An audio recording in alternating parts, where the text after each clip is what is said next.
누가복음 24장 13절부터 17절까지 한 절씩 교독하시고 마지막 17절은 다 같이 한 목소리로 읽도록 하겠습니다.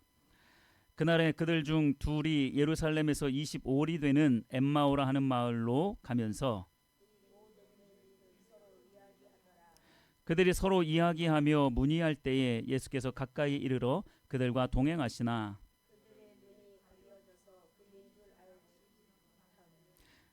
예수께서 이르시되 너희가 길 가면서 서로 주고받고 하는 이야기가 무엇이냐 하시니 두 사람이 슬픈 빛을 띠고 머물러 서더라. 아멘. 네, 오늘 본문 말씀은 누가복음 24장 13절부터 17절까지 읽기는 했지만 마지막 35절까지 전체 내용이 오늘의 본문 말씀입니다. 35절까지 다 읽기는 너무 시간적으로 많은 시간이 걸리기 때문에 17절 대표적으로 가장 중요한 17절까지만 말씀을 읽었지만 35절까지 오늘 본문으로 그렇게 생각하시면서 함께 낙심과 절망 혼돈의 길 위에서라는 제목의 말씀을 함께 나누도록 하겠습니다. 예수님에 대한 기대는 정말로 그야말로 지대했습니다. 많은 사람들 그리고 제자들뿐만 아니라 모든 사람들이 예수님이 반드시 우리를 그렇게 지배하고 있는 저 로마를 무너뜨리고 예수님이 왕이 되셔서 우리를 자유롭게 해주실 것이다 라는 그러한 기대를 가지고 있었습니다. 그런데 그러한 기대가 2년 3년 지나고 난 다음에 어떻게 바뀌었습니까? 예수님이 갑자기 허망하게 죽어버리신 거예요. 예수님이 갑자기 허망하게 죽어버리니까 사람들이 너무나도 낙심하는 거죠. 절망 가운데 혼돈을 일으키는 거예요. 뒤죽박죽이 된 거예요. 그동안의 희망이 절망으로 바뀌어져 버린 거죠. 거기다가 예수님의 그 빈 무덤, 예수님이 죽고 난 이후에 3일째 되는 날 여인들이 예수님의 빈 무덤을 찾아가요. 예수님의 시체가 없어진 거죠. 이 사실을 사도들과 여러 사람들에게 알렸다라고 누가복음 24장 9절에 말씀을 하고 있습니다. 그런데 정작 이 사도들은 이 사실을 믿지 않았어요. 예수님이 수차례나 내가 죽고 난 다음에 고난을 받고 죽고 난 다음에 3일 만에 부활할 거야 라는 이 말을 수도 없이 했었는데 정작 그 말을 여러 번 들은 이 사도들은 그 사실을 믿지 않았어요. 그러면서 그 여인들이 하는 말을 허튼 소리라고 그렇게 성경은 표현하고 있어요.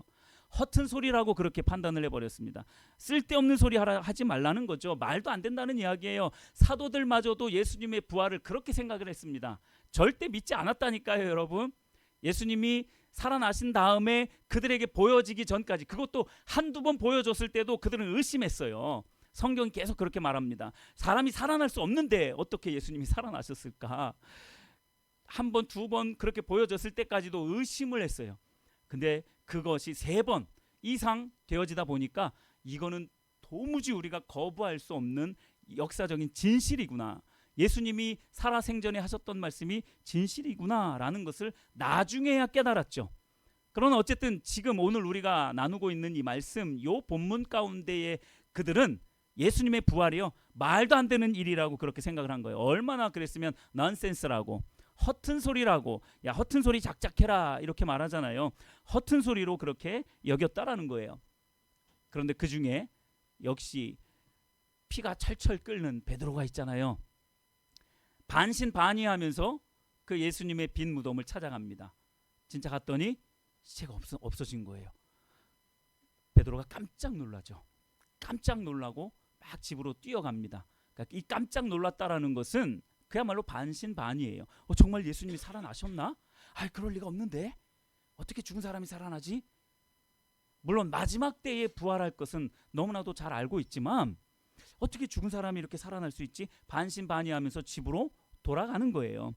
자, 본문은 이러한 배경을 놓고 이제 시작이 되는 겁니다. 이 예수님의 부활 소동, 예수님의 시체가 사라진 이 안식구 첫날 오후에 그 소식을 들은 12명의 제자 말고 12명의 사도 말고 또 다른 제자들이 많이 있었는데 그 제자들 중에 2사람이 엠마오로 향해서 걸어가고 있는 겁니다. 오늘 본문이 이제 그렇게 시작을 하는 거예요. 엠마오를 향해서 그 부활하신 예수님이 부활하신 그 새벽이 지나고 난 한 오후쯤, 아마 바로 요 정도 시간이 될 수도 있을 것 같아요. 요 정도 시간쯤에 이 두 사람의 제자가 엠마오를 향해서 가고 있는 겁니다. 이렇게 오늘 본문이 시작이 되는 거예요. 누가복음 24장 13절. 그날에 그들 중 둘이 예루살렘에서 25리 되는 엠마오라 하는 마을로 가면서. 그날이 어떤 날이라고요? 예수님이 부활하신 날. 예수님이 부활하신 그날이에요. 예수님의 부활 소식, 예수님의 시체가 사라졌다는 그 소식을 전해 들은 바로 그날이에요. 그리고 12사도를 제외한 나머지 다른 제자들 중에 두 사람이 이 이야기를 듣고 엠마오를 향해서 가고 있는 거예요. 자, 이 두 사람은요, 적어도 이 두 사람은 이 예수님의 시체가 사라졌다는 이 소식을 듣고 너무나 혼란스러웠어요. 너무나 혼란스러웠습니다. 그렇지 않아도 정말로 그 놀라운 기적을 행하셨던 그 예수님이 너무나도 허망하게 돌아가셨잖아요. 정치 범죄자로 그렇게 오해를 받아서 십자가에 달려 돌아가시는, 너무나도 허망하게 그렇게 돌아가시는 바람에 그들의 실망은 이루 말할 수가 없었어요. 실망과 절망, 그리고 혼란스러움, 그 혼돈 가운데에 그들은 있었는데 갑자기 예수님의 시체가 또 사라졌다는 거예요. 진짠가? 뭐지 이게? 왜 자꾸 이런 일들이 일어나지? 더 혼돈스러웠을 거예요 아마. 도대체 이게 뭐지? 도대체 이게 뭐지? 예수님의 시체가 사라지고 여인들이 예수님이 부활하셨다고 하는, 예수님이 살아나셨다고 하는 천사들의 말을 들었다고 하니까 와, 이걸 믿어야 돼 정말 하면서 아마 굉장히 혼란스러웠을 겁니다.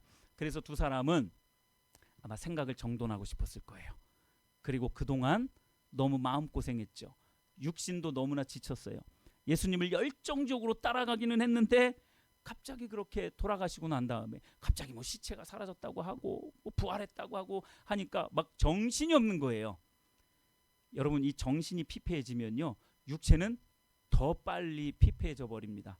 그러니까 그걸 좀 정돈도 하고 싶고 좀 육신을 좀 쉬고 싶어서 예루살렘에서 대략 11km쯤 떨어져 있는 엠마오라는 시골 마을로 향하는 거예요. 길을 가면서 두 사람은 그동안 있었던 이 예수님에 관련된 일들을 함께 이야기합니다. 도대체 이게 뭔 일인지, 예수님은 도대체 어떤 분이신지, 예수님이 다시 살아나셨다는데, 부활하셨다는데 그게 정말 말이 되느냐? 라고 하면서 열띤 토론을 벌이고 있는 거예요. 그게 15절 말씀입니다. 15절 말씀에 이렇게 말씀하고 있어요. 그들이 서로 이야기하며 문의할 때에, 그들이 서로 이야기하면서 문의하다, 여기서 말하는 문의한다라는 말의 헬라 원어는 어떤 말이냐면, 물론 토의하는 것도 있어요. 토론하는 것도 있습니다. 그런데 한 가지 뜻이 또 뭐가 있냐면 논쟁한다는 거예요. 그러니까 다툼이 될 정도로 뜨겁게 열띤 토론을 하고 있는 거예요. 그러니까 이 두 사람마저도 서로 의견이 분분한 거예요. 야, 예수님이 진짜 하나님의 아들이셨어. 야, 그럴 리가 있느냐? 야, 어떻게 죽은 사람이 어떻게 다시 살아나? 마지막 때에는 모든 사람들이 다 부활한다는 거 우리도 믿지만 어떻게 현실적으로 죽은 사람이 다시 살아나느냐? 이런 식으로 이야기하면서 서로 막 다투고 있는 거예요. 논쟁하는 거죠. 자, 그런데 그렇게 열띤 토론을 하면서 걸어가고 있을 때 예수님이 그들 가까이 다가오신 거예요. 예수님이 그들 가까이 다가오시면서 그들과 자연스럽게 동행하시게 된 거예요. 자, 그런데 그 두 사람이 예수님을 알아봅니까? 예수님을 못 알아봐요. 예수님을 알아볼 수가 없었습니다. 여기에 한 가지 핵심적인 포인트가 있어요. 예수님을 알아볼 수가 없었어요. 왜였을까요? 엠마오로 가는 길은 바로 이 낙심과 절망 그리고 혼돈이 완전히 뒤섞여진 그러한 마음으로 걷는 길이었어요. 그래서 인간적인 방법으로 뭐라도 좀 해결될까 하고 걸었던 길이 엠마오로 향하는 길이었던 겁니다. 뭔가 좀 한번 해결해 보자 이거죠. 인간적인 마음으로. 그런 그들에게 예수님이 호련히 나타나신 거예요. 갑자기 나타나신 거예요. 왜 예수님을 그들이 볼 수 없었을까? 그들의 눈이 무언가로 뒤집혀 있었던 거예요. 불신과 실망, 너무 복잡하게 얽혀있는 그 마음으로 완전히 뒤덮여 있었기 때문에 예수님을 알아볼 수가 없었던 겁니다. 예수님이 우리의 삶 가운데 깊이 개입하시고 들어오셨음에도 불구하고 우리는 그것을 알아보지 못하는 때가 있다는 거예요. 예수님의 마음은요, 저는 예수님의 마음을 생각하면 그게 생각이 나더라고요. 우리가 김장할 때 여러분 배추를 소금에다 절이잖아요. 그 커다란 다라이에다가 하여튼 큰 통이 있어요. 드럼통 같이 큰 통에다가 배추를 이만큼 쌓아놔요. 소금으로 절이죠. 그리고 몇 시간만 지나면 푹 가라앉아 있어요. 저는 우리를 향하신 그 예수님의 마음을 생각하면 그렇게 소금에 푹 절여져 있는 그 배추처럼 완전히 쭈글쭈글해져 있는 그 마음이 생각이 나요. 마치 넝마처럼 너덜너덜해진 그 마음으로 너무나 우리를 사랑하셔서, 그야말로 애간장이 녹도록 우리를 사랑하셔서 그렇게 너덜너덜해진 그 마음으로 우리에게 찾아오셨는데 알아보지 못하는 거예요. 뭐 때문에요? 실망과 낙심과 좌절과 슬픔과 혼돈스러운 그 마음, 믿지 못하겠다 이거예요. 그러니까 알아보지 못하는 겁니다. 아니, 알아보지 못할 뿐만 아니라 애써서 외면해버려요.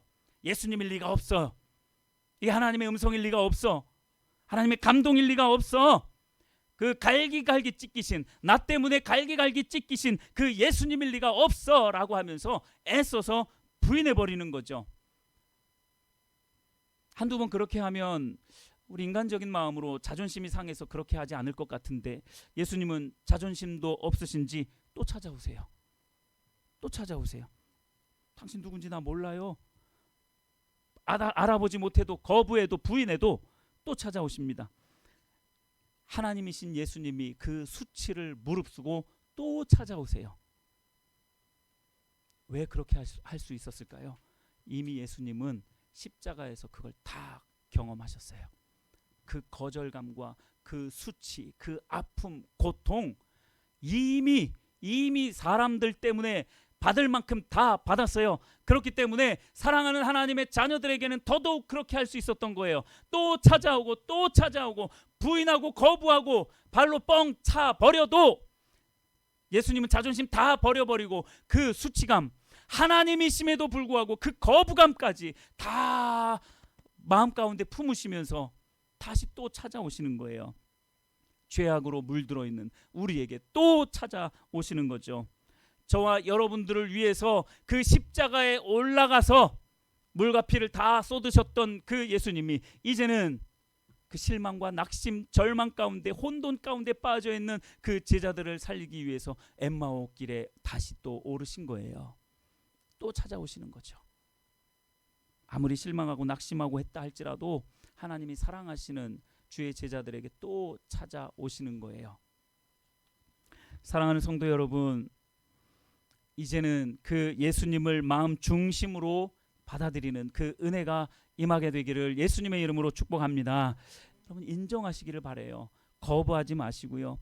날 위해서 몇 번이고 죽어주실 수 있고 또 수치와 오해, 그 어떤 고통이라도 대신 받으려 하시는 그 예수님을 여러분들의 삶의 변두리로 밀어버리지 마시라는 겁니다. 예수님의 사랑과 그 존재 의미가 여러분 마음에 가득 찰 때까지 예수님을 인정하고 신뢰함으로 받아들여 보십시오. 그분의 음성을 자꾸 들어보려고 하십시오. 그리고 그 음성에 자꾸 순종해 보려고 하십시오. 그러면 여러분들이 알아보지 못했던 그 예수님, 그리고 예수님을 알아보지 못하게끔 만드는 그 수많은 인생의 많은 문제들이 하나씩 하나씩 제거될 것입니다. 할렐루야. 믿으시길 바랍니다. 자, 이렇게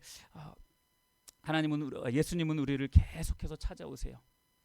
근데 안타깝게도 그럼에도 불구하고 혹시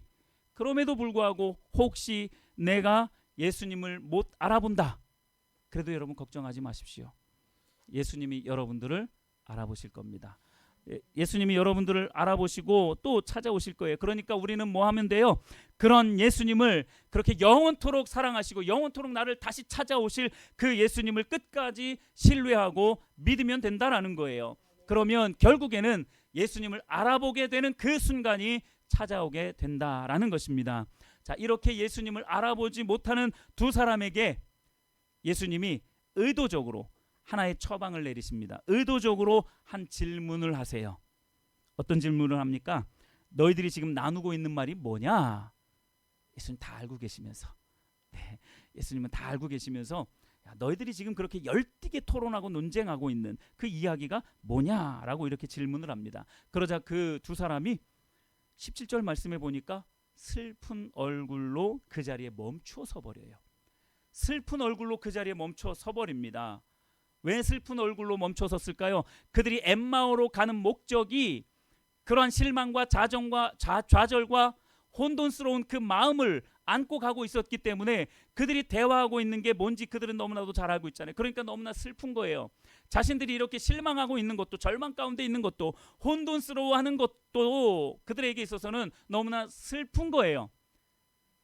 예수님이 그렇게 허망하게 돌아가셨다라는 것도 슬프고, 예수님이 부활하셨다는 것도 안 믿어지는 것도 슬프고, 여러 가지 감정들이 아마 섞여 있었을 겁니다. 그러니까 슬픈 얼굴로 그 자리에 멈추어 섭니다.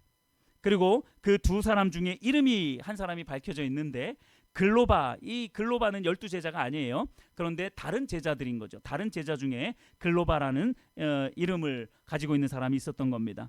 이 글로바라고 하는 이름의 제자가 이렇게 말을 해요. 아니, 당신은 좀 한심하다는 듯이, 아니 예루살렘에서 체류하고 있으면서 그 놀라운 사건도 듣지 못하고 있었어요? 살짝 예수님을 면박을 주면서 그렇게 이야기를 하고 있는 거예요. 그러니까 예루살렘에 있는 사람 중에 그 예수 사건에 대해서 모르는 사람이 있으면 간첩이다 이거예요. 그러니까 아니 당신은 어떻게 예루살렘에 체류하고 있으면서 그 사건을 모릅니까? 라고 하면서 약간의 면박을 줍니다. 그리고 두 사람이 이제 예수님의 질문에 대해서 답변을 하기 시작합니다. 그게 이제 19절부터 24절까지의 말씀이에요. 우리가 좌절과 영적 피폐함 속에서 혼돈스러워할 때 예수님은 우리를 찾아오신 겁니다. 그런데 우리가 그 예수님을 알아보지 못했다라는 것이 문제인 거죠. 자, 우리가 예수님을 알아보지 못하지만 예수님은 우리의 모든 기억을 다시 끌어올려 주시기 위해서 이러한 질문을 하는 거예요. 너희들이 지금 생각하고 있는 게 뭐냐? 너희들이 지금 이야기 나누고 있는 게 뭐냐? 논쟁하고 있는 게 뭐냐? 논의하고 있는 게 뭐냐라고 질문을 하는 거예요. 이 질문 속에서 예수님의 이 의도가 나타난 겁니다. 어떤 의도요? 그 질문은 우리 안에 있었던 예수님을 향한 그 열정과 사랑과 신뢰를 다시 끌어올려주기 위한 질문이었던 겁니다. 우리 안에도요 그런 열정이 있었어요. 하나님을 향한 그 사랑이 있었고요, 그 열망함이 있었어요. 그 사랑과 신뢰가 우리 마음 가운데 저 깊은 내면 깊은 곳에 있었던 거예요. 그 두 제자에게도 그 마음이 있었던 거예요. 그러니까 예수님이 그걸 다시 끌어올려 주시기 위해서 질문해 본 겁니다. 여러분, 요나가 하나님의 명령에 불순종해서 니느웨로 가야 하는데 어디로 갔어요? 다시스라는 도시로 갔잖아요. 유럽 도시로 가버렸어요. 다시스로 가려고 하는 그 배를 탔습니다. 그런데 하나님이 어떻게 하셨는지 잘 보세요. 그 요나의 불순종 때문에 요나가 탄 배가 침몰하게 생긴 거예요. 도무지 거기에서 벗어날 수가 없어요. 그래서 이 풍랑이, 이 재앙이 도대체 왜 일어났는지, 누구 때문에 일어났는지 한번 알아보자 해서 제비뽑기를 했습니다. 제비뽑기를 했더니 누가 뽑혔어요? 요나가 뽑혔어요. 자, 그래서 그때 이 사공들이, 이 뱃사공들이 요나에게 질문을 합니다. 자, 어떤 질문을 하는지 한번 보세요. 너의 직업이 뭐냐? 넌 뭐 하는 사람이냐? 이거죠. 너의 직업은 무엇이고, 또 너는 어디서 왔느냐? 그리고 너는 어느 나라 사람이냐? 라고 이렇게 자세하게 질문을 합니다. 요나가 자신의 정체성에 대해서 스스로 말하도록 그렇게 질문을 하는 거예요. 여러분, 이거 하나님의 인도하심인 줄 믿으시길 바랍니다. 요나가 그들의 질문에 이렇게 대답을 합니다. 나는 히브리 사람입니다. 히브리 사람이라는 게 뭐예요? 하나님의 백성이라는 이야기예요. 나는 하나님을 믿는 하나님의 백성입니다. 히브리 사람이요, 바다와 육지를 지으신 하늘의 하나님 여호와를 경외하는 사람입니다. 요나 스스로 그렇게 이야기를 하게 됐어요. 야, 네 생업이 뭐냐? 너 어디에서 왔느냐? 어느 나라 사람이냐? 어느 민족이냐? 라는 그 벳사공들의 질문에 요나가 스스로 자신의 정체성에 대해서 그렇게 이야기를 한 거예요. 자기 정체성을 스스로 고백하는 거죠. 하나님의 백성이면서 창조주 하나님을 경외하는 하나님의 자녀라는 고백을 스스로 하게 된 거예요. 이게 하나님의 인도하심인 거죠. 하나님은 이 벳사공들의 질문을 통해서 요나를 깨우치게끔 하신 거예요. 아, 내가 그러한 존재였지. 하나님을 신뢰하고 하나님을 경외하는, 하나님을 예배하는, 하나님 중심적인 삶을 살아가야 할 그러한 존재였지 라는 것을 깨닫게 하는 거예요. 그러니까 자기의 죄가 비춰지니까 벳사공들에게 뭐라고 말합니까? 나를 던지면 됩니다. 자기 죽겠다 이거예요. 그만큼 하나님 앞에 자기가 죄인이라는 것을 발견하게 된 거예요. 본문에서도 예수님께서 이 두 제자에게 질문한 그 질문의 내용이 바로 이러한 것들이에요. 너희들은 예수를 진짜 신뢰하고 진짜로 믿고 있느냐라는 것을 그 마음속에 있는 것으로부터 끌어내기를 원했던 거예요. 그동안 그들에게 있었던 이야기를 스스로 하게 함으로써 그들 안에 있었던 예수님을 향한 자신들의 그 믿음과 열정과 사랑과 헌신의 마음을 다시 깨어나게 하시는 거죠. 여러분, 언제 예수님이 여러분들의 마음 가운데 찾아오셔서 그렇게 질문을 하셨는지 한번 생각을 해보십시오. 정말로 예수님을 사랑했던, 그리고 예수님을 위해서 헌신하려고 했던 그러한 마음의 자세. 근데 어느 순간부터인가 그냥 늘 하던 대로, 습관처럼 늘 하던 대로 왔다 갔다만 하고 있지는 않았는지 여러분 생각을 해보셔야 돼요. 예수님은 끊임없이 우리 마음 가운데 찾아오셔서 말씀하셨다니까요. 그 안에 있는 예수님을 향한 그 사랑과 열정을 다시 깨어나게 하기 위해서 그렇게 찾아오셨다는 거예요.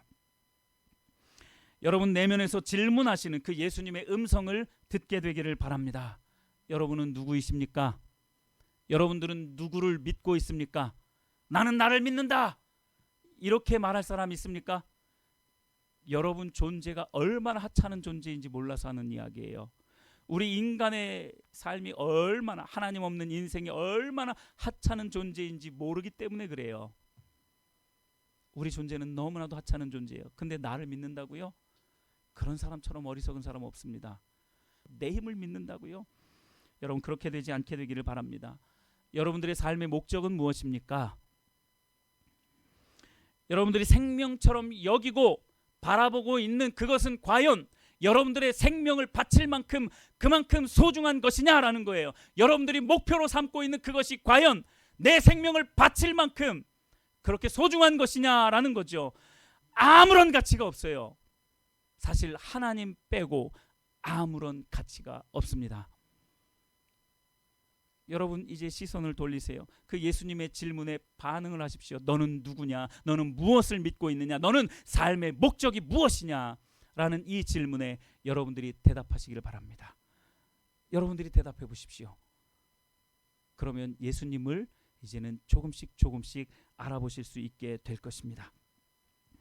예수님을 알아보지 못했던 그들에게 예수님은 또 두 번째 처방을 내리세요. 두 번째 처방은 무엇이냐면 구약 성경의 말씀을 통해서 말씀을 가르치는 방법으로 예수님을 알아보게 만든 거예요. 말씀을 가르치시는 거죠. 구약 말씀의 가장 핵심적인 내용이 뭡니까? 여러분 구약 성경 39권이나 이르는 창세기부터 말라기까지 39권이나 되는 그 구약 성경에서 말씀하고 있는 가장 핵심적인 내용이 뭡니까? 오실 예수님이시잖아요. 오실 예수님이에요. 예수님이 오실 거라는 거죠. 그래서 예수님이 그 구약 말씀의 가장 핵심적인 내용, 메시아가 오실 것이다, 그리스도가 오실 것이다, 예수가 오실 것이다 라는 그 사실을 그들에게 가르쳐 주는 거예요. 예수님이 예수님 자신에 대해서 가르쳐 주고 있는 거예요. 성경이 끊임없이 말하고 있는 게 뭐냐? 나 예수에 관한 이야기다. 물론 나 예수에 관한 이야기야 이렇게 말씀하지 않으셨지만 그 예수님에 관한, 자신에 관한 이야기들을 계속 풀어서 말씀해 주고 있는 거예요.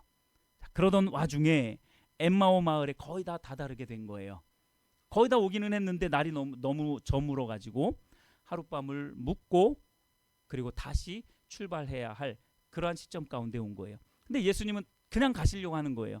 그러니까 이 두 명의 제자가 그를 붙듭니다. 예수님을 붙들고 강권하여서 우리와 함께 여기서 유숙하고 출발하십시다.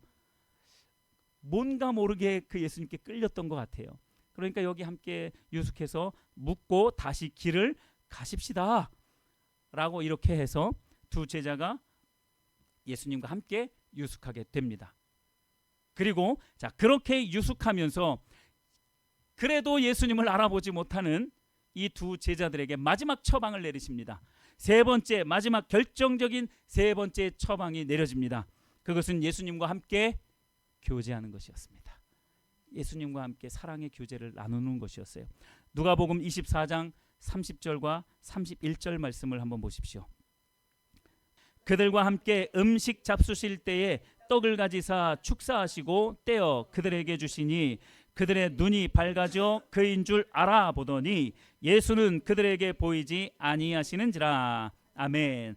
30절 말씀에 보니까 함께 음식을 잡수실 때 떡을 가지사 축사하세요. 자, 그러니까 그들의 눈이 밝아졌어요. 자, 이게 뭘 말하는 거냐면요. 예수님은요, 이 제자들과 함께 교제를 나누실 때 이 식사 교제를 굉장히 많이 하셨어요. 생선을 같이 구워 먹고 떡을 같이 떼면서 먹고 하면서 이 식사 교제를 굉장히 많이 했습니다. 그럼 이게요, 그 예수님과 친밀한 교제를 나타내는 대표적인 일이에요. 식사 교제.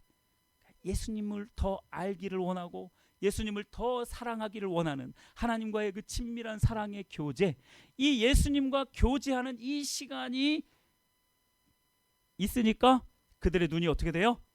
그냥 열려졌어요. 앞에 처방도 있기는 했습니다. 그것도 다 영향을 받았죠.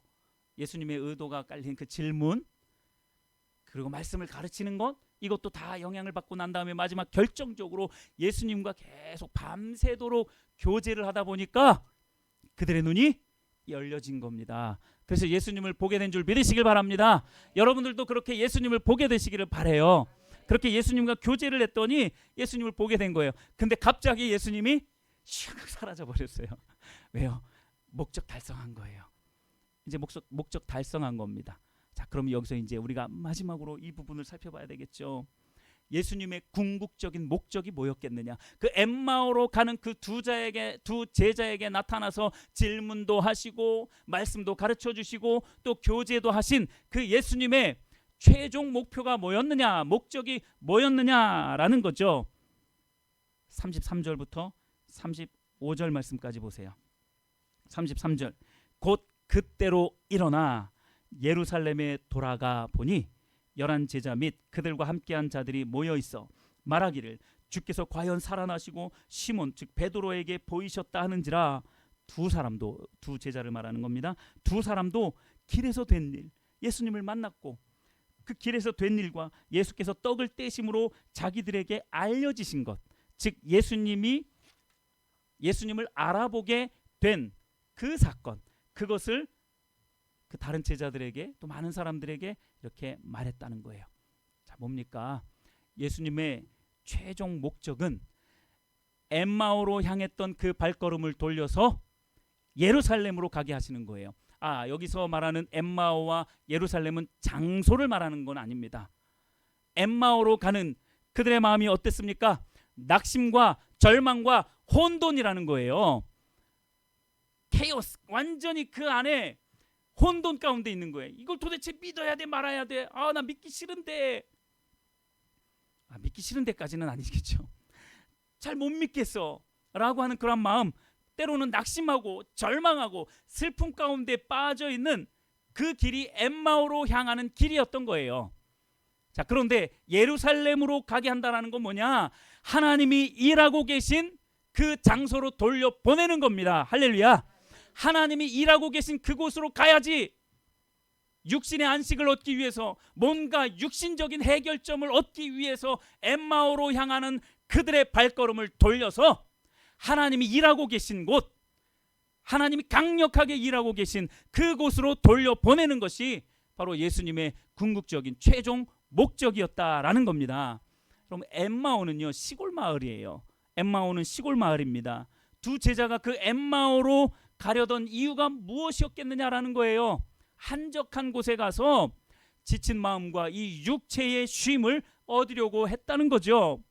그동안 너무나 지쳤던 것도 사실이에요. 근데 왜 그렇게 지쳤느냐?